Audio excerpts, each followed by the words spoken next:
Yahweh bless you. I'll be doing tonight's teaching. It's going to be focused on word of wisdom and word of knowledge. And not just doing it, but all of us should be trying to get Teleios. Become masters of everything. You know, they have maestros, conductors and stuff, and they're usually the masters of everything. And, you know, in this life, I'll just get good at my position. That's enough. And I'll be really comfortable. And that's up to you. Yeah. But Yahweh gives everybody, what are you going to be good at? You just did a teaching on discipline too. And so that's a whole other thing. Discipline yourselves. If you discipline yourself, you'll also be able to really excel at other things. You know, why am I going to be doing this? Why am I going to be doing that? Why am I going to go with that? Yahweh will reward you, not just this time, but in the resurrection too. But it's going to be focusing on the word of knowledge and word of wisdom. And but this is the cell phone I made. So it's a cell phone, and the cell phone has a network. Network's called ruah, the spirit, which is important. After I drew this, because if you ever known a place where you didn't have good cell reception. Yep. Yeah, you don't. So you don't go to those places if there's an emergency, right? You're in a dead zone. No. You and I could be parts of our life, especially with wickedness or darkness, could be people in our life that we've convinced ourselves we're going to take care of them. No. What fellowship does light have with darkness? Let them come into the light. They have to come into an area where there's full reception. If they're not going to come into where there's full reception, stay in the dead zone. We'll be here. It's not going to be easy. I'm going through right now my rebellious son. But I'm going to go, who cares about my rebellious son more, me or him? Yahweh. Yeah. Yahweh does. What does he tell me to do? Be disciplined. Do what I tell you to do. And so, but there's going to be the ruah. There's 9 applications on it. You don't have to program a Google app on your phone or Google Maps, do you? It's on there. And then we're going to kind of go into the apps and stuff. But before I go on, I wanted to explain before we even go into the 9 applications of your gift. I wanted to take a moment to say, we couldn't be doing any teaching like this if it wasn't for my dad and his faithfulness. There would be none of this, because there was nobody faithful to keep studying the Word who was faithful enough to keep people going to teachings. Where we met Phelps. Are you kidding me? We knew about corporate prophecies. We could speak up like that. We knew about that, but we would have never known about you could get really good at prophecy. Well, we're doing prophecy. He goes, no, you can walk up and say, thus saith Yahweh, you're going to Africa. Yeah. Whoa. But if he hadn't been so faithful, I think everybody could have a nickname. What are they known for? Hunter, Smart Aleck. If my dad had wanted to be faithful. I said, nobody has been that faithful. So even this teaching tonight, there wouldn't be any of this if one person didn't remain faithful. So if there's one strength, he's got it. So we're going to start off with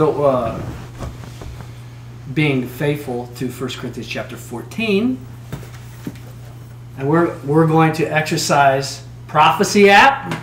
I wanted Melania I wanted emojis and stuff. But tongues app, tongues and interpretation app. Okay, why? Because 1 Corinthians 14 commands you. It's not an option. If you don't do it, I was watching a movie and it was Mel Gibson's in Vietnam.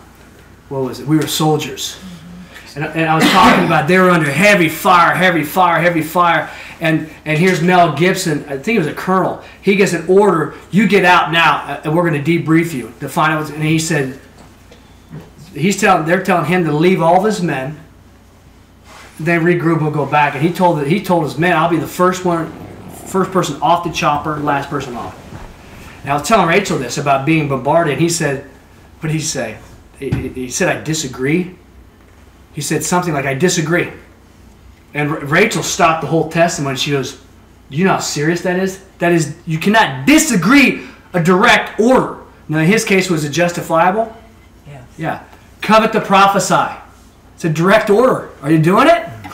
I want all of you to speak in tongues. Well, my dad didn't say I could do it. My friends don't do it. You're not going to go before your dad. You're not going to be kneeling before your pastor. You're going to be kneeling before Jesus Christ. Did you do a direct order? I mean, we're going to talk about some stuff that are kind of clear. Dad always explains this word What's the word? Ambiguity. Ambiguity. Spell that one. Ambiguity is not really clear. Word of wisdom and word of knowledge, I'm going to say, is not real clear. It's not real. It's not like speaking in tongues. But he does say, I want all you to speak in tongues, covet to prophesy.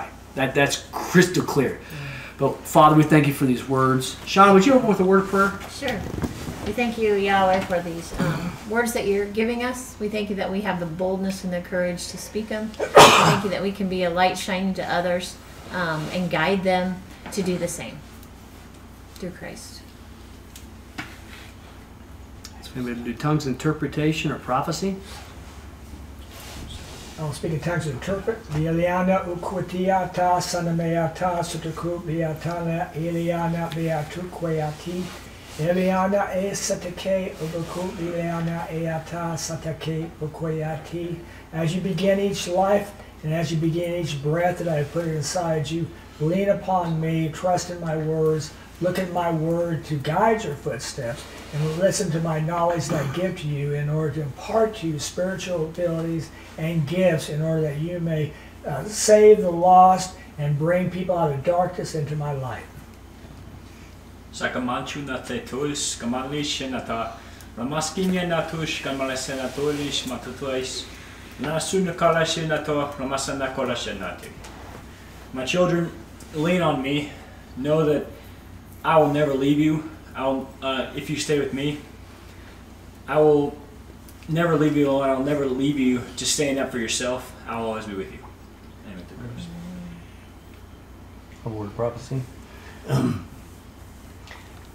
Come before me humbled, that I may be able to speak with you, that you may be able to hear my directions and know the course and the path and the answers to the things that you are seeking.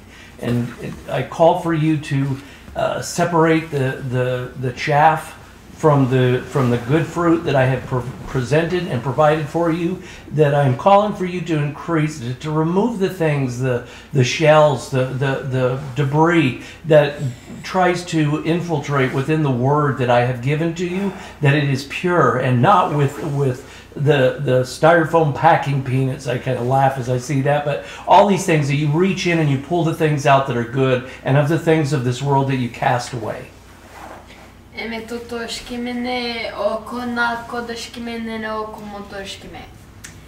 My child, when I tell you to do something or there's a path I want you to follow, my child, just go do it. Trust me, my child.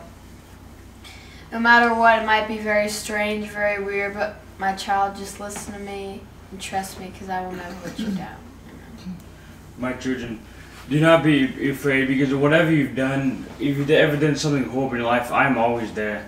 If you've got any doing horrible things, then you stop them and decide to be with me, I'm always there waiting for you. So my children, I am always there waiting for you.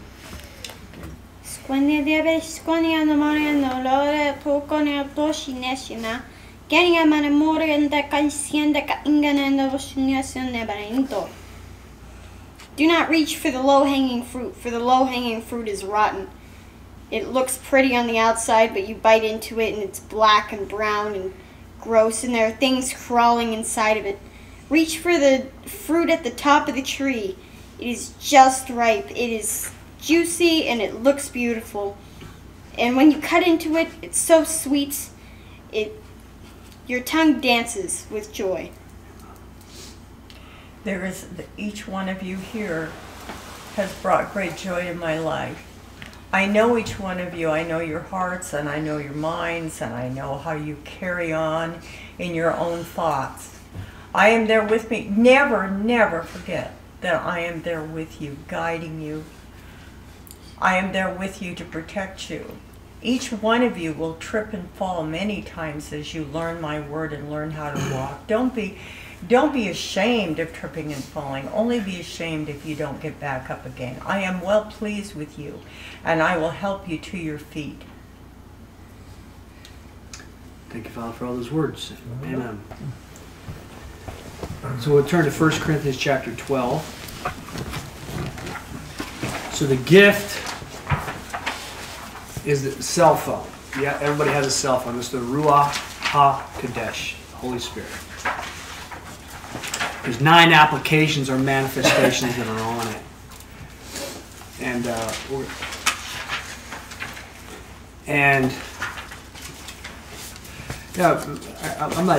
gotta say one more thing. Dad, if there was any adjective about you, there's nobody has been as faithful as you to Yahweh. I know people have been faithful to their job, their kids, their friends, their sports. There's never been anybody that's as faithful as Yahweh. And so I read about George Mueller and stuff. I can see a glimpse of it, but you're the only living person I know like that. In 2 Corinthians chapter 12, 8 through 11, if somebody wouldn't mind reading that for me. Yeah, you said I'd say first. That is first, sorry. It is 1 Corinthians. For unto one indeed through the ruah is given a word of wisdom, but unto another a word of knowledge, according to the same ruach. Unto a different one faith in the same ruach, and unto another gifts of healing in the one ruach, and unto another energies of mighty works, unto another prophesying, unto another discerning of spirits, or discriminations of spirits, unto a different one kind of tongues, and unto another translation of tongues. But all these energize the one and the same ruach, distributing unto each one peculiarly, even as it is disposed. And what's important in verse 7, but unto each one is given the manifesting of the ruah. Yeah. And so it's not real clear here, because this is what people say. Some people have one gift, they have another gift, they have another gift. So Yahweh doesn't make it real clear. And I'm going to kind of address that. Would it be easier if he just made it clear so we don't make mistakes? Yeah. Doesn't require faith that way, does it? I'll be reading some stuff. I'm like, why in the world did you? And then why isn't this chronological, man?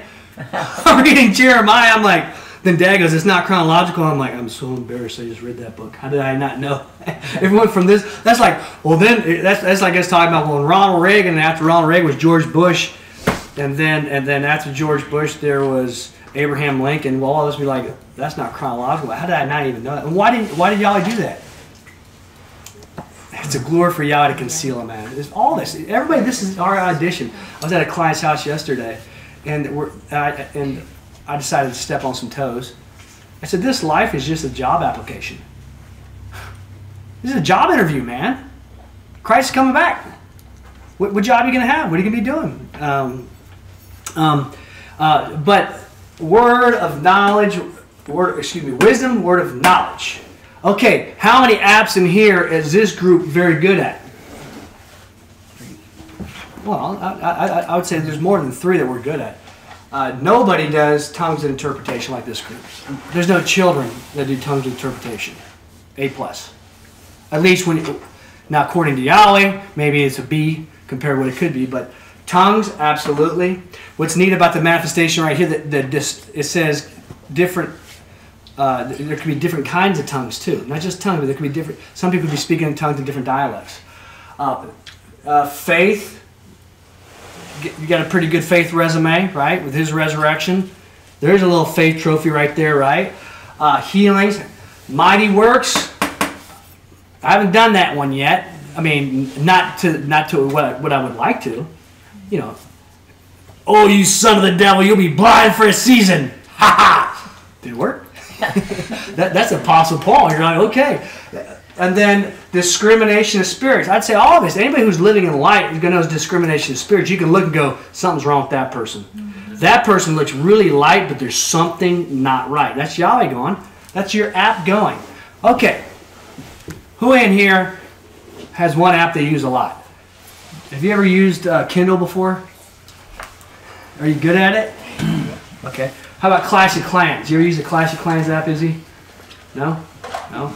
Okay. Somebody on here, who's got an app they use a lot? They're good at Minecraft. Google. Minecraft? You? Candy Crush. Okay. Online Bible. That's an app that's on there. You get really good at it. Okay. This is for a stretching purpose. Name an app that's on your phone that you're not good at. You don't use. Google Docs. Google Docs. Blue Bible, whatever that is. Okay. Blue Letter Bible. A lot of times, the ones we're not even using, we forget they're even there. Yeah. Until we start, there's too much room. We got to clean some of this clutter, but they're on there. Yahweh's apps are not like video games, and I'm a Facebook junkie, man. That's my social life. I know I use Facebook. I communicate, but the thing is, the word of wisdom and the word of knowledge. In Mark chapter 14, verse 12, Yehoshua says, go to this place. There's going to be a guy with a jar. Is that specific? Yes. Word of wisdom. Follow the man with the jar. Okay? The word of wisdom. Here's what to do.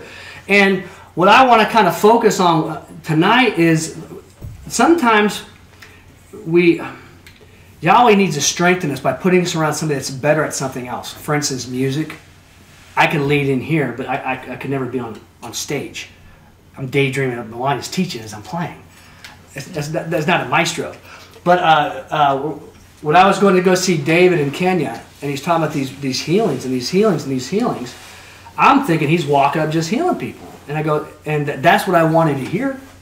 Could just tell me how to do it, and I'll go do it. And you know his response was, it's a lot more complex than that. And I went, oh, great. I want him to give me 4 minutes to go heal somebody. And I go, well, give me an example of people getting healed. And he goes, well, a lot of times I get a word of knowledge. Or wisdom. And those two aren't really clear. And I'm not going to act like I'm a master and figure those two out. They're not really clear. And it is, somebody's got a tumor in their stomach. And he said the first time he got a word of knowledge like that, he was so scared he was in front of a group. And this word came in, but he did it anyways. And you know what happened? The person that needed to be ministered to, what do you think happened to their faith when they got called out? When they stood up and they said, I am it, what do you think happened to everybody else in the room's faith? What do you think happened to David's faith? Come up here, we're going to pray, we're going to minister. And as they do it, it started getting bigger and bigger and bigger. Anyways, last time I went to Kenya, I'm looking at this about word of knowledge and word of wisdom. I'm going, I prophesy. I get a word like that person needs to. That's what I do in the gym. I go meet people, shake hands. You know, with work, you might do the same thing. But I'm not saying you'll be married in 2 weeks. Yeah. I'm not saying your boss will be sick. He won't be at work today. This is a whole other level. So what I did, I was going to go do a teaching with David, and I had a stirring, and here was Yahweh was trying to get me to grow up. Grow up. The Apostle Paul wasn't satisfied. You don't be satisfied. And so the whole thing was, I want to do this. I want to help. And so I went in to go do a teaching, and before I went into the teaching, I had a communication from Yahweh that there's knowledge everywhere. Tim did a teaching once. You know there's Bluetooth radio waves going through here right now? You know there's AM radio waves going through here right now? There's FM radio waves. I mean, you could explain a lot better than me. They're everywhere. And I had to sit there and go, does Yahweh have any knowledge on individuals in this group? Yeah. Yes. Is there anybody in this group that he would like to bless? Yeah. This is ridiculous. Well, how come I've never been given that information before? Somebody else might say the same thing about this. If prophesying is so easy, why have I never seen it before? Why haven't I ever done it? I tried it, it didn't work. How about tongues and interpretation? I waited. They gave it a shot. And so that's where I was too. I've never gotten a clear message like that before. And what I learned is, I started thinking, of course there's information. So I had to go do it before I did a teaching. This was the first time for me. It was scary. I closed my eyes. Focus. Get peaceful. What's going on in this room? We could do the same thing right now. Everybody just close your eyes for a second. Don't go through the motions. Elijah, think about everybody in the room. Israel, do the same thing. And see if you can tune into anything. Yahweh's waiting for us to meet Him. Is anybody getting any information to walk out in faith?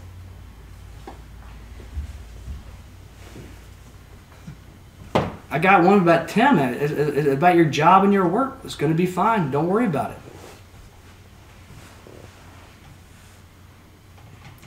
Israel, don't be stressed. Yahweh's with you and always looking after you.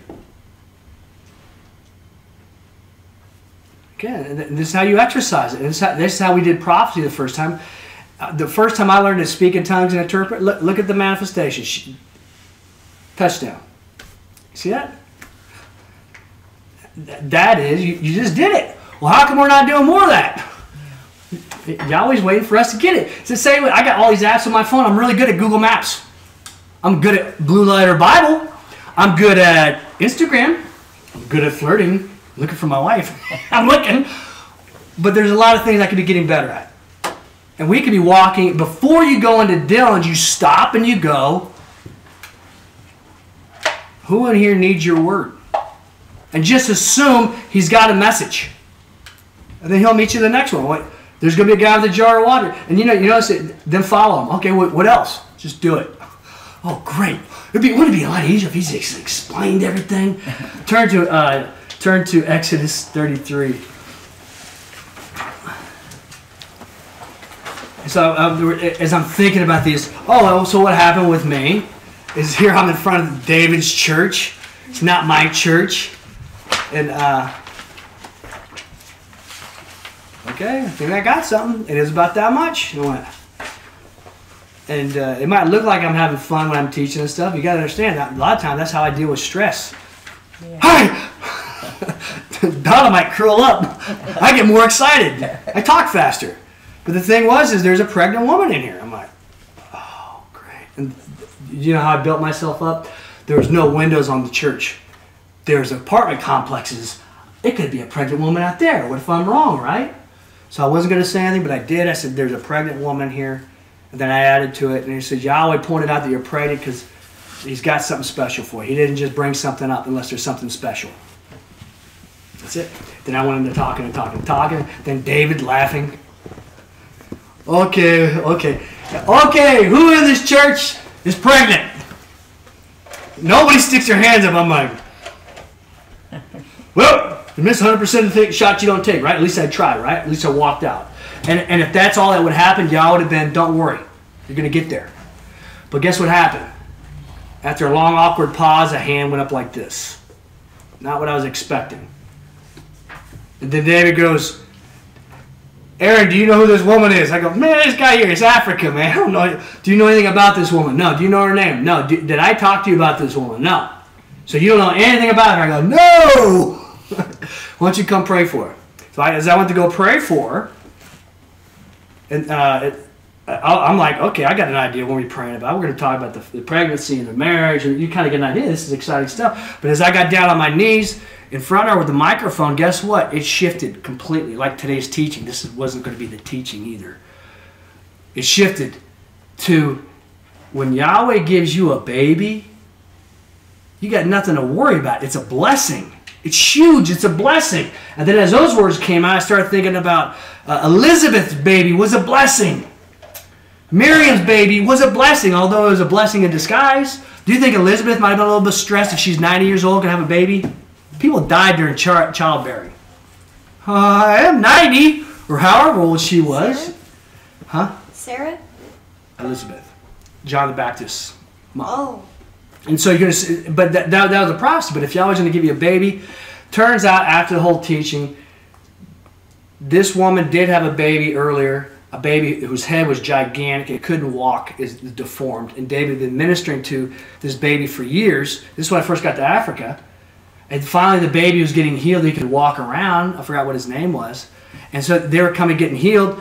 They brought the child and the husband and the wife to David. And David was ministering to him in his office. He starts praying for him. And then David gets a prophecy. He says, you're going to have another baby. And as he says the prophecy, she says, no. She rejected it. I'm not having another baby. It'd probably be like me getting married. Ooh, man. I've had a bad experience, but this woman rejected the baby. And she goes, I'm not going to have a baby. Because she saw they had so many marital problems. And the next thing is David goes, that's between you and Yahweh. But if he says you're having a baby, you're having a baby. That was the end of the conversation until some strange man on the stage said that and gave her the prophecy. David sent me the picture of the baby when it was born. And it's a healthy baby. It's a big fat baby. But the thing is that was my one thing. I took a chance at all this. Before you go into an appointment, stop and go, okay. Exercise this thing. Before you go into practice, you don't have to say I'm giving you a prophecy or a word of knowledge. How's Kaylee?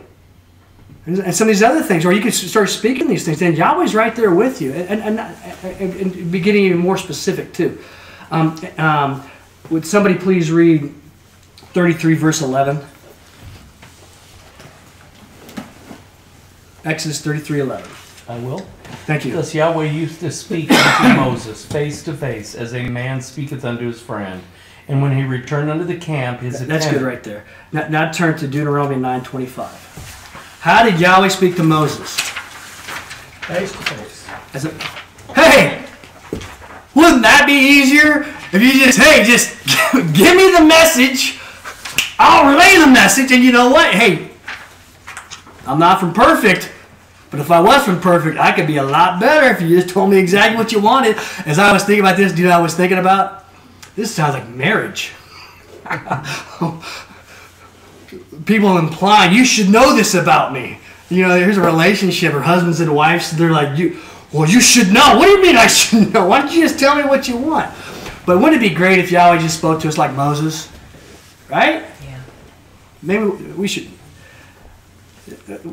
we should all be like Moses. We'll now read 9 verse 25. Let's find out about Moses. How did Moses get to that position? Mom, would you read that? Thus then lay I prostrate before Yahweh 40 days and 40 nights that I did lie prostrate, because Yahweh spake of destroying you. What did he do, Donna? Moses laid on his face for 40 days. And 40 nights. For who? The people. Are you at that level, Isaiah? I don't think I'm at that level. I get on my hands and my knees, I'm daydreaming. I'm like, man, when am I going to lift tomorrow? I can't hit bench, buys, hit tricep. Whoa, I'm supposed to be praying for Donna. 40 days. So you want to talk face to face. Who the heck do you think you are, Aaron Cunningham? We're talking about Moses, the tip of the spear. Tell you what, try one day. Prostrate. Y'all will be blessed. Just one day. And not for yourself. Not for your job. Not for your wife. For some ungrateful group. Father, I thank you for all the seminary. Oh boy, they repent. Do it for somebody that needs it, because Moses wasn't doing it for himself. You're going to go, man, how did he get that face to face? Turn to Numbers chapter 12. So we're talking about it should be really clear. It should be really easy, right? Don't get cocky. Who the heck do you think you are? I was witnessing to somebody, and I was trying to explain things about Levitical stuff, and this guy I was ministering to, who's from the streets, ex-convict, really cool guy. But as I was trying to explain some things, he got in my face. He goes, who do you think you are to question Yahweh? Yahweh! He spoke this earth! He spoke all this stuff. Are you going to question him? I didn't get to finish the sentence. I was going to go someplace else. But he was incensed that you would question the Creator. Who the heck do you think you are? Well, Yahweh, why don't you speed this thing up a little bit? And you go, okay. We'd like to be like Moses. Unfortunately, well, not unfortunately, I'm probably more like Aharon and Miriam. And you know what? Miriam and Aharon are probably here, and I'm probably here. I'm not a prophet. But let's just find out how Aaron and Miriam were talked to. Would somebody read 1 through 8, please? Numbers chapter 12. And Miriam and Aaron spake against Moses on account of the Cushite woman whom he had taken, for a Cushite woman had he taken. And they said, is it only and solely with Moses that Yahweh hath spoken? With us also hath he not spoken? And Yahweh heard it. Now the man Moses was patient exceedingly above all the sons of the earth that were on the face of the ground. Then said Yahweh suddenly unto Moses, and unto Aaron, and unto Miriam, come out, ye three, unto the tent of meeting. And they three went out. Then Yahweh came down in a pillar of cloud, and stood at the entrance of the tent, and called Aaron and Miriam, and they both went forth. Then said he. Did that make you think, when the kids were growing up, if us kids were in trouble, Mom and Dad say, come in here. Yeah. Oh, my dad's got his wedding ring on his index finger, and then he's trying to remember something. Everybody come in here. Oh boy, I'm not. I guess you guys got the Chiefs back in town, the testosterone. Yeah, anyways, but here's Yahweh going, all three of you, we're going to talk. Okay, go ahead. Hear, I beseech you, my words. When you have your prophet, As Yahweh in a vision will I make myself known unto him. In a dream will I speak with him. Not so my servant Moses. In all my house trusty is he. Mouth to mouth do I speak with him, and plainly, not in dark sayings, and the form of Yahweh doth he discern. Wherefore then were ye not afraid to speak against my servant, against Moses? And the anger of Yahweh kindled upon them, and he departed. Think about like a volcano getting ready to go off. He's ticked. And you know what? If a teacher says something and you're really irritated with them, and your flesh doesn't like them, and you're coming up with every other reason why you don't like them, if you go back, why don't you like them? If that person spoke Yahweh's word, guess who you're irritated with? Yahweh. You've deceived yourself. I just don't like how she says it. I don't like the way she presents it. You know, Yahweh, that's what Miriam and Aaron were doing. And Yahweh's like, and so with us, you're going to go, why don't you like this person? They irritate me. I didn't like Greg Phelps when I first saw him either. He had a beard. Who has a beard? 1999. I don't like the way he looks. He doesn't look that cool. He's not my dad. Had all the rest. I was doing the same thing. But the thing is that if you really don't like somebody, go back to why you don't like them. And if it's because of the word's sake, you need to repent. Because guess who you're really backbiting? Yahweh. Yeah.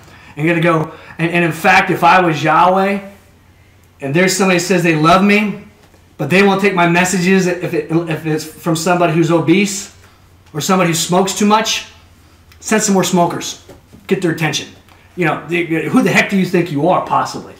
But in that case, so here's Miriam and Aaron. They'd be here. I'm here. I am not a prophet. And my flesh thinks he should just communicate this real quick. Yeah. Instead, we should go, how thankful am I you'll talk to me at all. Yeah. If you'll talk to me in a... You give me one little word. Woo! Yeah. And we got to force ourselves to do it.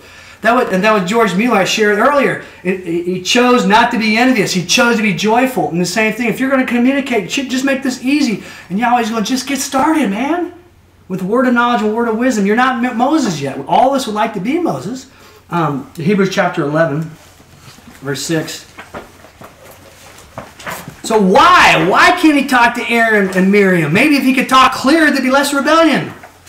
So we think. Dad and I were just talking about if there were just healings, if we were emptying morgues, people would believe. What was the lesson of the rich man and Lazarus in the Gospel of Luke? If they don't believe Moses and the prophets, they won't believe somebody resurrected. So our own flesh goes, no, if we had great power, people would believe. What's the majority of most people's problem? You're not the boss of me, man. Unless I need something. Now I need something. You know an example of that? I got to talk to this guy who was an ex-convict. He was in prison, getting ready to go into extra solitary confinement. He was explaining, I don't know what the heck he was talking about. And he was possibly me on a rap for murder of a guard. The guard got murdered. Do you know what that was? That was a heart-to-heart talk. I'll do this, I'll do this, I'll do this, I'll do this, I'll do this. He needed something. But then he talked about once he got out of prison, he started falling back a little bit too. And that's all of us. So you always look at it. This is the problem. If you don't get, let me ask you something, Aaron. If you don't get what you want, are you going to quit? I think that sometimes. Yeah. No, I'm not going to quit. Okay. If I don't speak clearly and speak the way you want, are you going to quit? No. And make it real clear. I think about the same way people hate President Trump. It has nothing to do with President Trump. They don't like Jesus Christ. They don't like Yahweh. They're the sons of Cain. And light makes manifest darkness. That's who they hate. They hated Jesus Christ the same way. Hebrews chapter 11, verse 6. So why is it not real clear? I don't know. But what's Hebrews 11:6 say?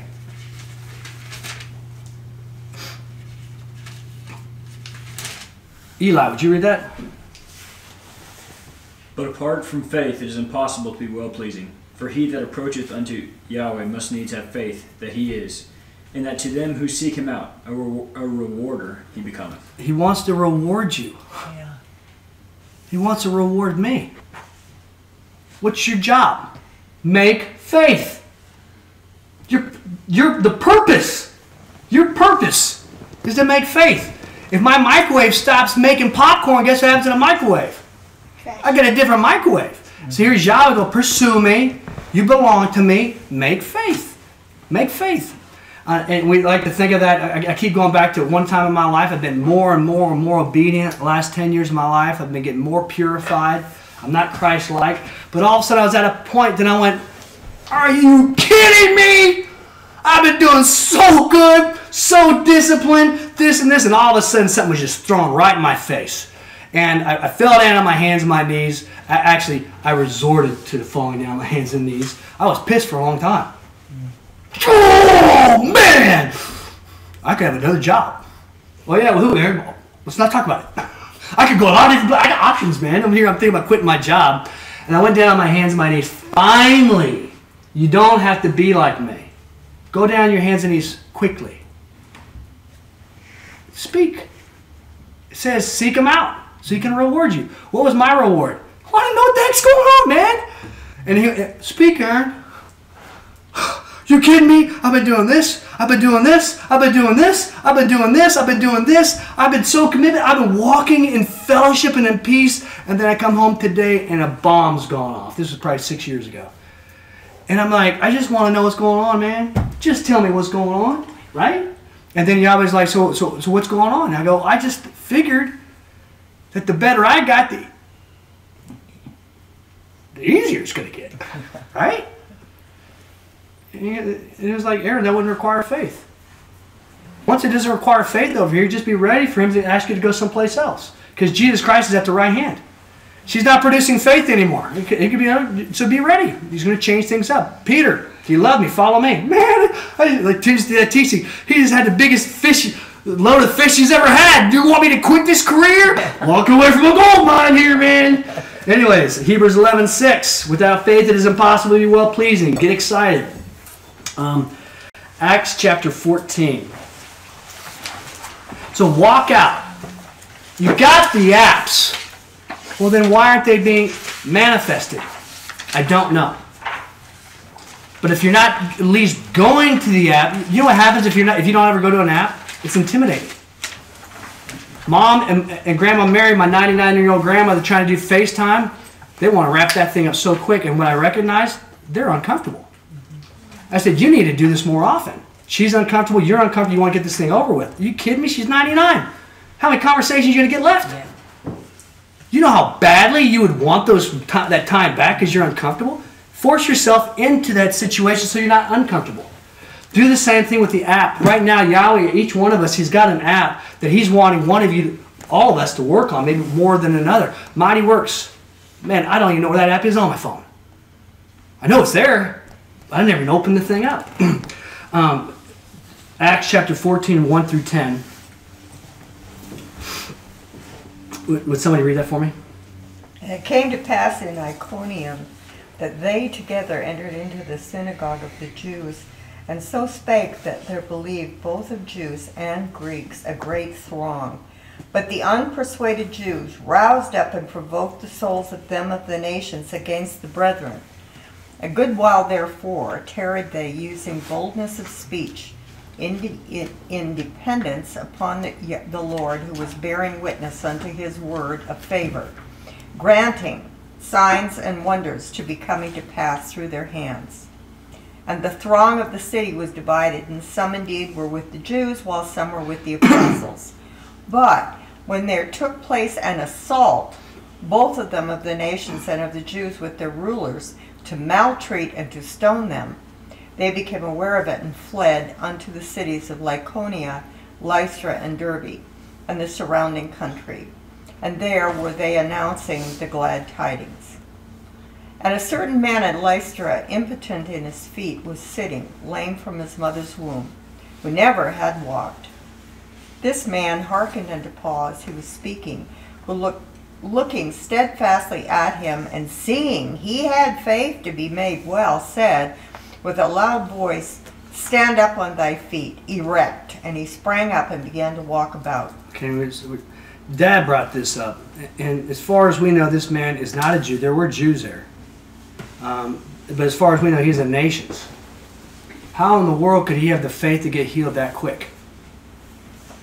This wasn't like at the Gate Beautiful, where Jesus Christ had been healing people. Hey, there's a thing going, right? The guy at Gate Beautiful missed it.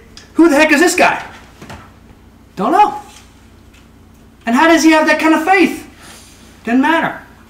But get up, you, get up. And you're like, man, he got on his feet.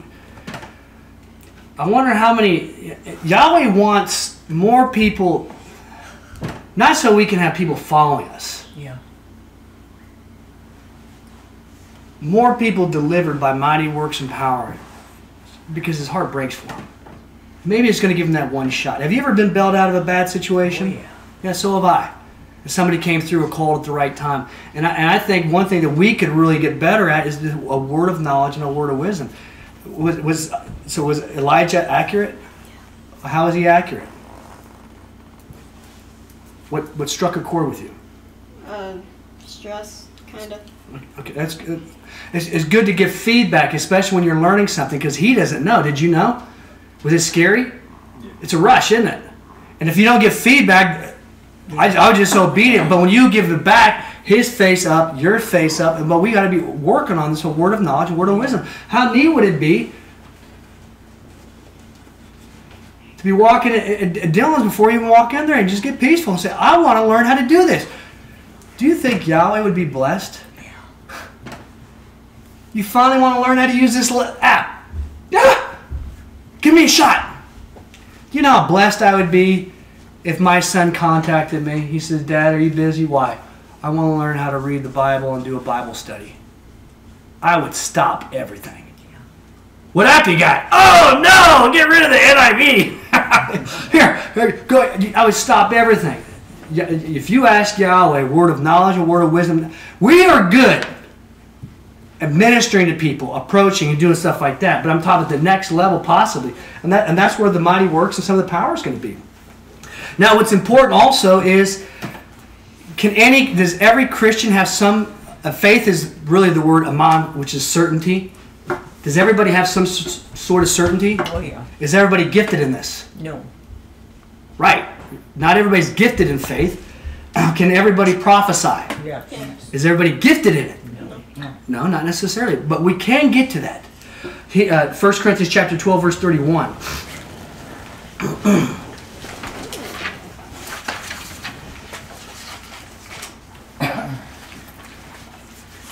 And I think that was a stirring in my heart before going to Kenya.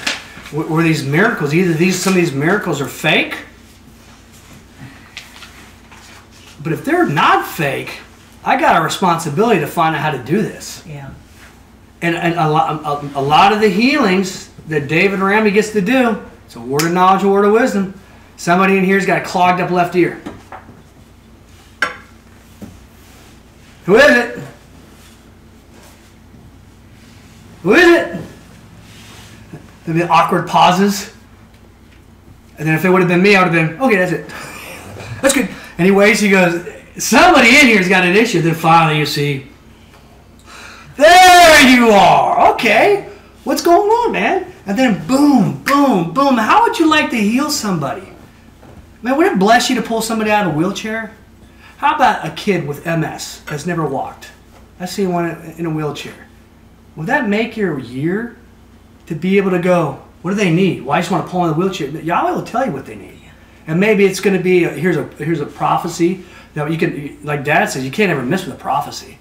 But I think we should take the next step. But what if you could do 1, 2, 3 words, and you give her that word, then you turn and you walk off.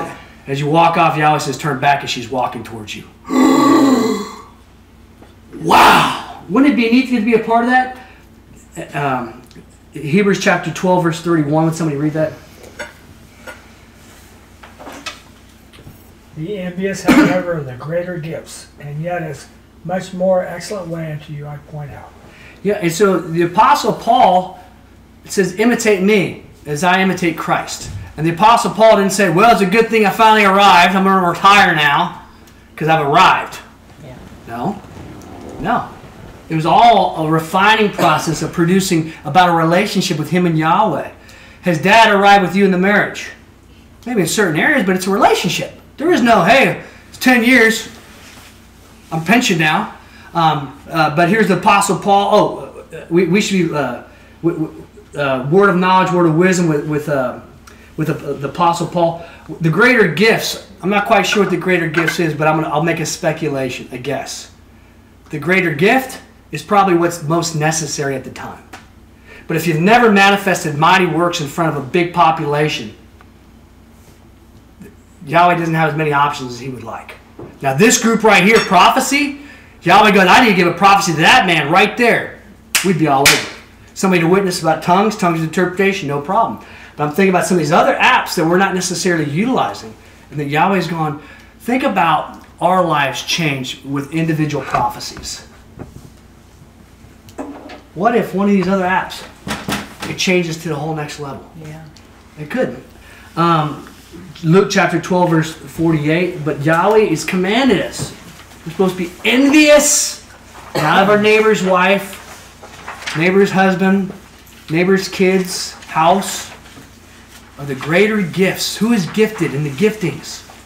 You want to get good at something? I get lectured all the time by this guy. Do you know why? Because I want to hunt, but I don't want to put the work in. Aaron, you got a scout. Yeah, I know about the scout thing. I just want to go shoot. I want to go collect. Hey, Izzy, I need some new camouflage. My camouflage is from 1990s. It looked like it's too big for me, too. What kind should I get? You know what he tells me? Open a book.